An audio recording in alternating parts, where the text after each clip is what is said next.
سلام، أهلا وسهلا ومرحبا بكل مشاهدي قناة غادة تيوب.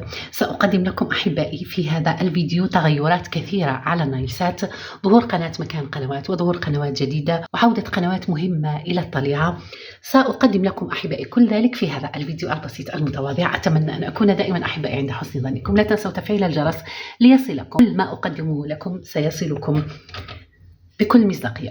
إذا أحبائي صلوا على الحبيب سيدنا محمد صلى الله عليه وآله وسلم، عليه أفضل الصلوات وأزكى تسليم. نقدم أحبائي، نبدأ بالخبر الأول، هو عودة قناة ليبية مهمة ترقبونا في الأيام القليلة المقبلة. أيضا أحبائي كل محبي ومتابعي المسلسلات التركية، المسلسل طبيب المعجزة ودقات قلب والمسلسل الحفرة وبائعة الورد، كل ذلك على قناة ميكس وان. لا بأس أن أقدم لكم تردد القناة 11/8/43، معدل ترميز 27500، والاستقطاب أفقي اتش. أيضا التردد 12/5/62، معدل ترميز 27500، والاستقطاب عمودي في.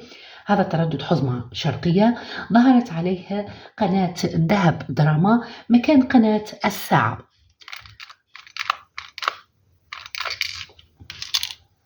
وأيضا أحبائي معنا في هذا الفيديو التردد 10/8/15، معدل الترميز 27500، والاستقطاب أفقي اتش. هذا التردد أحبائي حزمة عامة لعلمكم. هذه الأيام كما قدمت لكم في فيديو سابق التردد فيها عطل فني فقط من إدارة النايلسات. إذن أحبائي هذا التردد تظهر عليه قناة العتاولة كلاسيك، ظهرت مكان قناة الأبطال. القناة تقدم أفلام قديمة رائعة جدا لكل محبي أفلام الزمن الجميل. قناة العتاولة كلاسيك. أيضا أحبائي عودة قناة دراما تركي التي تبث مسلسلات رائعة على التردد 10/8/15. أيضا على هذا التردد قناة دراما تركي التي تبث مسلسلات تركية عربية وعراقية أيضا.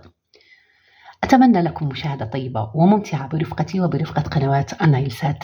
أتمنى أيضا أن أكون عند حسن ظنكم دائما. دمتم أحبائي في رعاية الله وحفظه. سلام.